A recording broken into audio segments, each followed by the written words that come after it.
मेरा नाम शालिनी है। मैं एक बहुत बड़े खानदान में पैदा हुई।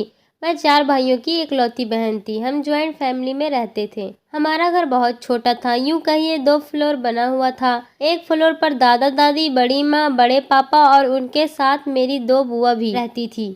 और नीचे वाले फ्लोर पर मेरे बड़े चाचा की फैमिली और छोटे चाचा की फैमिली रहती। हम सब की फैमिली बहुत बड़ी थी, सबके बहुत ज्यादा बच्चे थे।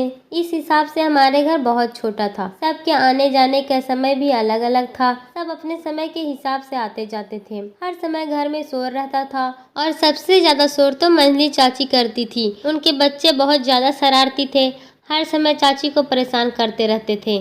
मैं तो चाची पर बहुत प्राउड फील करती थी कि वो कैसे अपने नकचढ़े पति को और शरारती बच्चों को संभाल रही है। मैं तो थोड़े समय में ही इन सब से परेशान हो जाती। चाची न सिर्फ अपने परिवार को संभालती बल्कि उसके साथ साथ बड़ी माँ की कैसी जैसी जबान से भी परेशान रहती थी। असल में बात ये थी कि बड़ी माँ और मंजली चाची आपस में कजिन थी और उनकी माँ की भी आपस में कभी नहीं बनती थी। यही वजह थी कि उन दोनों की भी कभी नहीं बनी और ये बात खानदान में सबको पता था। दोनों के मिजाज भी बहुत गर्म थे, इसलिए कोई हार मानने को तैयार नहीं होता था। किसी न किसी बात पर दोनों में रोज झगड़ा होने ही, और जिस दिन दोनों में झगड़ा होता उस दिन दोनों के पति को भूखा ही सोना पड़ता था। मेरी चाची का बड़ा बेटा समीर मेरी ही उम्र का था और बहुत ज्यादा शरारती था, लेकिन वो शरारती के साथ साथ जिम्मेदार भी था। उसके और भाई बहन छोटे थे, इस वजह से हम दोनों बचपन से साथ ही रहे, साथ में खेले कूदे। हमारा बचपन साथ में ही गुजरा। हम एक ही स्कूल में पढ़ते थे। वो जितना शरारती था मैं उतनी ही बेवकूफ़, सीधी सादी और मासूम, लेकिन वो मेरा बहुत ख्याल रखता था। स्कूल में भी हम लंच साथ ही करते। अगर कोई मुझे परेशान करता तो वो उसको बहुत मारता। वो मेरे लिए बहुत ज्यादा, एग्जाम में भी वो मेरी मदद करता। वो मुझसे एक क्लास आगे था क्योंकि मेरा एडमिशन मेरे पेरेंट्स ने देर से कराया था। मेरी स्कूल में एक ही दोस्त थी, उसका नाम गीता था। वो समीर की भी दोस्त थी। हम तीनों बहुत अच्छे दोस्त थे और पूरे स्कूल में मशहूर थे। गीता हमारे घर के पास ही रहती थी। हमारी दोस्ती कोई नहीं तोड़ सकता था। जब हमारा स्कूल कंप्लीट हुआ तो हम कुछ समय के लिए फ्री थे। समीर हमसे 1 साल आगे था, इसलिए वो कॉलेज के पहले साल में था। मेरा और गीता का इरादा भी इसी कॉलेज में एडमिशन लेने का था, लेकिन एडमिशन में अभी कुछ समय था। तब तक के लिए हम अपने घर के पास में ही एक सिलाई सेंटर ज्वाइन कर लिया। हम सुबह में सेंटर जाते और दोपहर तक वापस आ जाते। घर के हालात वैसे ही थे। बड़ी माँ की लड़ाइयाँ खत्म ही नहीं होती और खासकर चाची से उनके झगड़े तो पूरा मोहल्ला ही सुनता था। हालांकि कजिन होने के नाते दोनों को आपस में बहनों की तरह प्यार से रहना चाहिए, मगर इनकी लड़ाई खत्म ही नहीं होती थी। समीर भी अपनी माँ को समझा समझा कर थक चुका था। चाची के बच्चों में समीर ही सबसे ज्यादा समझदार था। उसकी वजह ये थी कि उसकी परवरिश बुआ ने की थी। वो बचपन से ही बुआ का लाडला। इस बात पर मैं अपनी बुआ से नाराज और कहती आप समीर से ज्यादा प्यार कर। वो हंस के कहती तुम दोनों ही मेरी। और मुझे बहुत खैर, बचपन तो अच्छी यादों के साथ गुजर गया, लेकिन असल मुश्किलें का सामना तो बड़े होने के बाद करना पड़ता है। मेरे साथ भी ऐसा ही हुआ। मेरी जिंदगी में एक ऐसा कि मेरे पास जीने के लिए 2 ही रास्ते थे, एक सही और एक गलत। और उस समय मैंने अपनी जिद और घर वालों की लापरवाही की वजह से गलत रास्ता चुना। मैं उस समय ये नहीं समझी कि आज जो रास्ता मैं दुनिया की चमक को देखकर चल मुझे बर्बाद कर देगा, जहाँ पर कदम कदम पर मेरा अस्तित्व छलनी होगा। मगर मैंने अपनी जिद में वो सब कुछ। मैं शुरू से ही नाजुक मिजाज थी, किसी की जरा सी बात को अपने दिल से लगा लेती थी और घंटों उस बात को सोचकर रोती रहती। घर पर भी अगर मुझे कोई कुछ कह देता तो मैं सबसे नाराज होकर खुद को कमरे में बंद कर लेती और मुझे समीर ही मनाता था। वो मुझे बहुत अच्छे से जानता था, मेरी हर बात बिना कहे समझ जाता था। लेकिन मेरी जिंदगी के सबसे खराब समय में वो मेरे साथ नहीं था, जब मुझे उसकी सबसे ज्यादा जरूरत थी। वो न जाने कहाँ। यहाँ खैर हम दोनों ने अपना किराए का कोर्स पूरा किया और कॉलेज में एडमिशन ले लिया। अब हम तीनों साथ जाने लगे। समीर ने पहले दिन हमारी बहुत मदद की, इसलिए में हमें कोई परेशानी नहीं हुई। वो हमारा बहुत अच्छा दोस्त था। कॉलेज का पहला साल आकर कैसे गुजर गया हमें पता ही न चला। हमारी कॉलेज की जिंदगी बहुत अच्छी थी। बोर्ड के पेपर सर पर आए तो हमने पढ़ाई को सीरियस लेना शुरू कर दिया।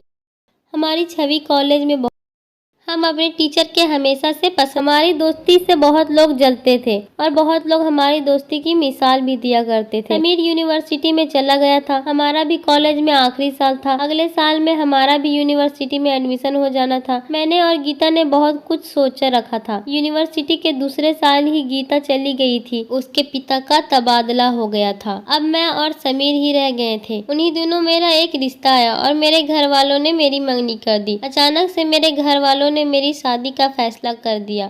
इसमें मैं बहुत हैरान थी। खैर, मेरी शादी की तैयारी शुरू हो गई। मैं महसूस कर रही थी कि समीर बहुत उदास रहने लगा था। मेरी शादी से कुछ दिन पहले वो चला गया था। उसने न जाने पासपोर्ट और वीजा बनवाया, किसी को खबर नहीं हुई और वो हम सबको छोड़कर बहुत दूर चला गया। उसके इस अचानक से लिए फैसले ने मुझे बहुत कुछ सोचने पर मजबूर कर दिया था। खैर, फिर मेरी शादी हो गई और मैं नए घर, एक नए लोगों में आ गई। शुरू में सब बहुत अच्छा था, लेकिन जैसे जैसे टाइम आगे बढ़ा सब बदलने।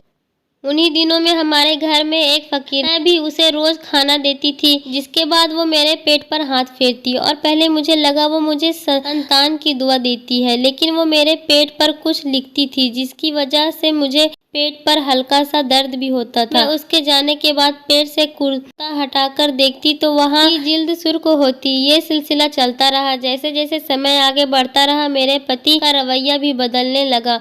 मैं इससे बहुत परेशान रहने लगी। वो मुझसे बात भी नहीं करता था। कब वो मुझसे इतना दूर चला गया पता ही नहीं चला। मैं बहुत परेशान रहने लगी थी। मुझे समझ नहीं आ रहा था कि मैंने ऐसा क्या कर दिया जो वो मेरे साथ ऐसा बर्ताव कर रहा है। कई दिन इसी सोच में बीत गए। एक दिन मेरी माँ मुझसे मिलने आई। वो मेरी हालत देखकर मुझसे बोली, क्या हुआ, तुम अपने ऐसा हालत क्यों मैंने उन्हें अपने पति के बर्ताव के बारे में उन्होंने मुझे समझाया कि बेटी सब्र करो, सब ठीक हो जाएगा। मैंने सोच लिया था कि आज मैं अपने पति से इस बारे में बात करके रहूंगी, लेकिन इससे पहले मैं कोई बात करती वो हो गया जिसके बारे में मैंने कभी सोचा भी ना था। मेरा पति बहुत गुस्से से घर के साथ ही उसने मुझे बुलाया।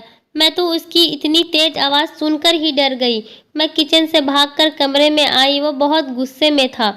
मुझे देखते ही बोला, मेरे पीछे तुम किसके साथ मुंह काला करती फिर रही हो। मैंने कहा, ये आप क्या कह रहे हो। मेरी बात सुनकर वो मेरे बालों को पकड़कर बोला, इतनी सीधी मत बनो, तुम मेरे पीछे जो कांड करती हो वो मुझे सब पता, और जो भी फकीरनी के भेष में तुम्हारे घर में आशिक, मुझे सब पता है। तुम क्या सोचती हो, तुम मेरे पीठ पीछे गुल खिलाती रहोगी और मुझे कुछ पता नहीं चलेगा। मैं इतना बेवकूफ नहीं हूँ समझी जितना तुम मुझे समझती हो, धोखेबाज औरत। और भी ना जाने उसने मुझ पर क्या क्या इल्जाम लगाए और मैं चुप उसके इल्जाम सुनती रही। जब वो चिल्ला चिल्ला कर थक गया तो उसने मुझे तलाक दे दी और घर से बाहर। उसने ये भी नहीं सोचा कि मैं इतनी रात को कहाँ जाऊंगी। वो क्यों मेरी परवाह करता जब उसे मुझ पर भरोसा ही ना रहा। क्यों वो मेरे बारे में सोचता। मैं रोते हुए अपने घर पहुंची। आधी रात में दरवाजे। इस हालात में मुझे देखकर सब परेशान हो गए। माँ जल्दी से मुझे कमरे में लेकर गई। मैं पूरी रात चुपचाप रोती रही, किसी के सवालों के जवाब नहीं दिए। सुबह में मेरी आंख लगी। फिर जब मैं उठी तो माँ और चाची मेरे पास बैठी थी। मैंने माँ को तलाक का बताया और साथ में वजह भी बताई। माँ मेरी बात सुनकर बहुत परेशान हो गई और मंदिर में जाकर पुजारी जी से मेरे लिए पूजा करवा कर आई।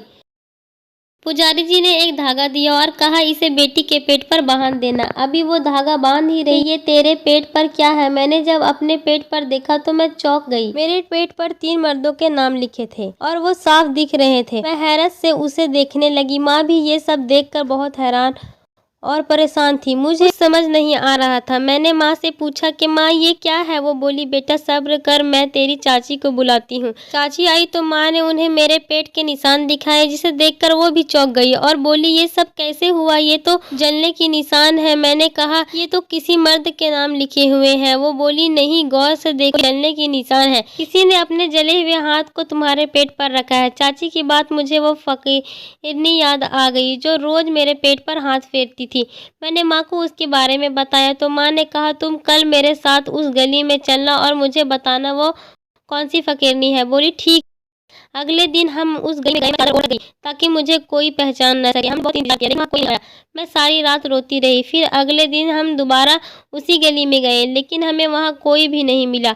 लाख तलाश करने के बाद भी हमें वो फ़कीरनी, अब तो माँ भी मुझ पर शक करने लगी। उन्हें लग रहा था कि मैं ही झूठ बोल रही हूँ। तभी वो मुझसे सवाल पे सवाल करती रही लेकिन मेरे पास कोई जवाब न होता। घर वाले भी अब मुझसे बात करना पसंद नहीं करते थे।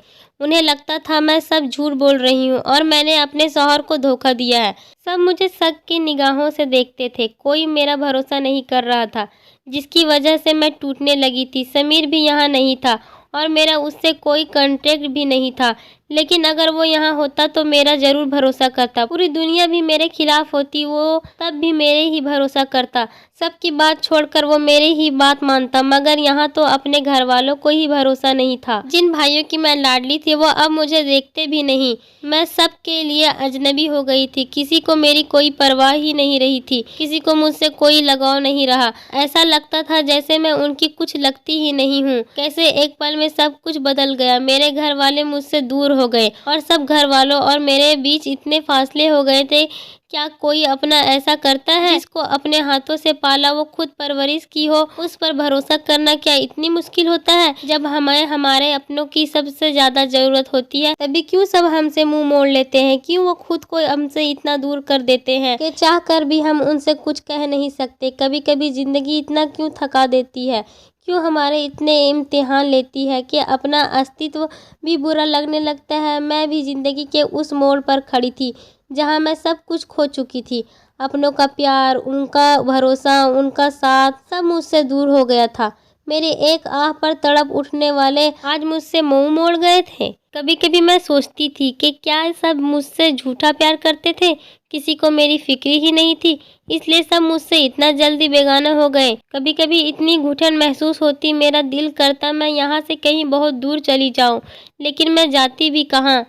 मेरे पास कोई ठिकाना भी तो नहीं था। घर वालों की नाराजगी और ऊपर से बड़ी माँ के तानों ने मेरा जीना मुश्किल कर दिया था। वो हर आने जाने वाले मेहमान को खासकर अपने पास बैठाकर मेरी बातें करती और दिखावे की हमदर्दी जताती। खानदान में हर जगह मेरी ही बात होती थी। शादियों में भी रिश्तेदार मेरी ही बात करते थे। मैंने इन सब से तंग आकर अपने आप को एक कमरे में बंद कर लिया था। मैं वहीं खाना खाती थी और बिना काम के कमरे से नहीं निकलती थी। मेरी जिंदगी वहीं बंद होकर रह गई। घर वाले भी मुझे अपने साथ बैठाना पसंद नहीं करते थे और अगर वो कहीं जाते तो मुझे घर पर ही छोड़ कर जाते थे। चाची जो मुझ पर जान वारती थी, अब अपने बच्चों को मुझसे दूर रखने लगी थी। सबने मुझे अछूत समझ लिया था। एक दिन तो हद हो गई। मैं किसी काम से कमरे के बाहर गई तो मैंने सुना मेरी चाची और मेरी माँ किचन में हल्के हल्के बातें कर रही थी। वो कह रही थी कि शालिनी के बर्तन भी अलग कर दो। मैं ये सुनकर बहुत बुरी तरह से रो पड़ी और मुझे बहुत अफसोस हुआ।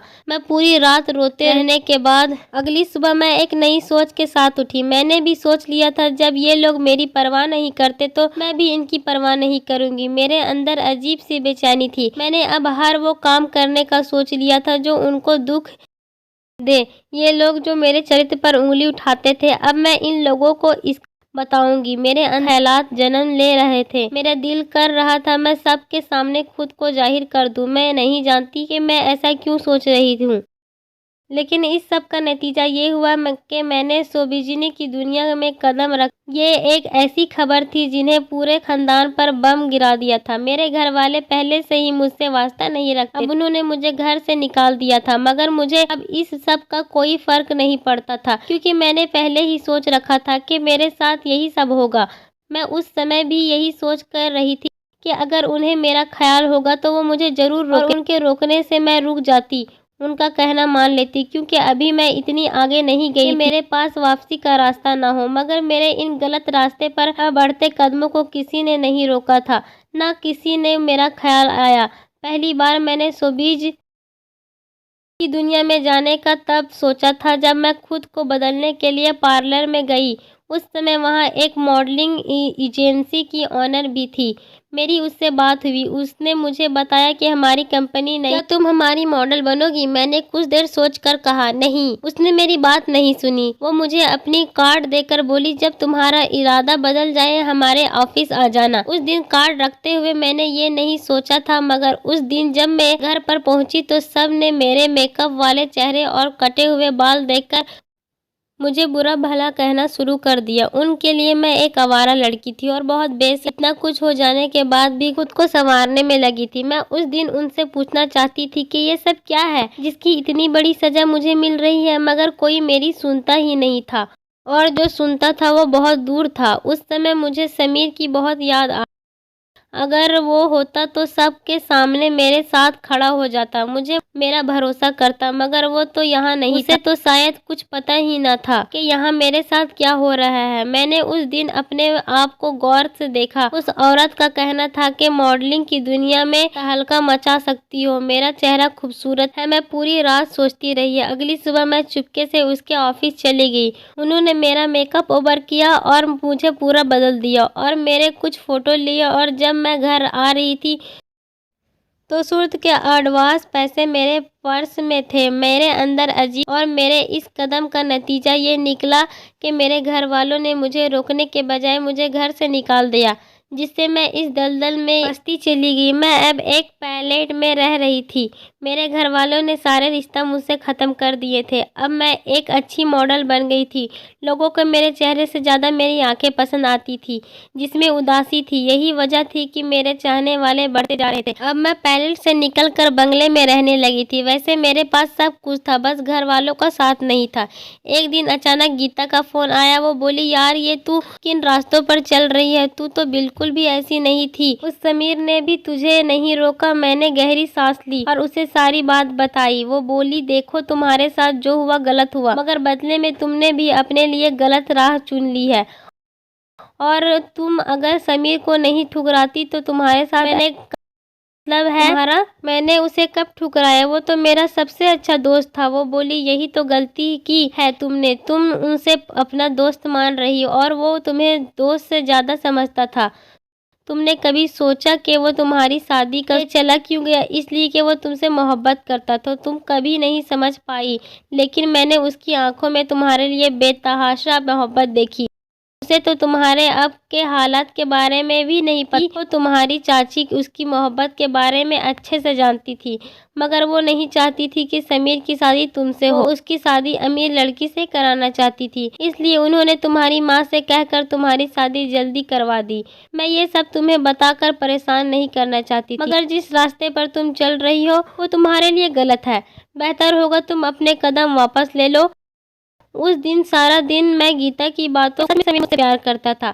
अगर करता था तो उसने मुझे क्यों नहीं बताया? मुझे नानी से क्यों किसी और को होने दिया? उसने एक बार भी मुझे क्यों नहीं बताया कि वो मुझसे मोहब्बत करता है? उसने अपने कदम पीछे क्यों हटा लिए? वो रात फैसले की रात थी। वो मेरी कितनी फिक्र करता था और मैं पागल कुछ समझ ही नहीं पाई। वो लाखों में नहीं था।